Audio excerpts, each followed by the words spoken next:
സമയായേ. Okay ready 5 4 3 2 start. Okay സ്മൂത്തിലിട്ട് വന്നുള്ളായിരുന്നു. എന്നാ ഞാനിവിടെ കിടക്കും.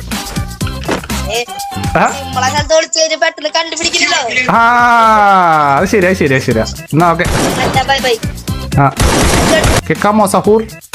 ഇത്രയും ബുദ്ധിമുട്ട്. നീ ഭയങ്കര തലച്ചോറ് യൂസ് ചെയ്യുന്നുണ്ടല്ലോ. കഷ്ടപ്പെട്ട് കാണല്ലോ ഇവിടെ വിളിക്കാൻ. ഇതാ നോക്ക് ഒരുത്ത തല. ഹലോ മിനാട്ടോ അല്ലേ? ഞാൻ പൊട്ടറാന്ന് വിചാരിച്ചു. നീ ഒക്കെ ഇങ്ങനെ വിളിക്കണേ. കുറച്ചൊക്കെ ഭയാനക രീതിയിൽ വിളി അല്ലേ? നീ കാട്ടാക്കട എവിടെ ഉള്ളത്? നമുക്കും കാട്ടാക്കടയൊക്കെ അറിയാന്നുള്ള തന്നെ. അല്ല നിങ്ങൾക്ക് എന്താ പരിപാടി? കണ്ണും നോക്കാണോ? സെക്കൻഡ് അപ്പൊ എല്ലാരും കാണിച്ചാ ഇവനാണ് നിങ്ങൾ എല്ലാരും കാണിച്ചെന്ന് മനസ്സിലായോ? ഇനി അൺഫ്രീസ് ചെയ്താലേ നിങ്ങൾ മാത്രല്ല എല്ലാരും ഓടും. ഇതിങ്ങനെ ഇവിടെ കയറി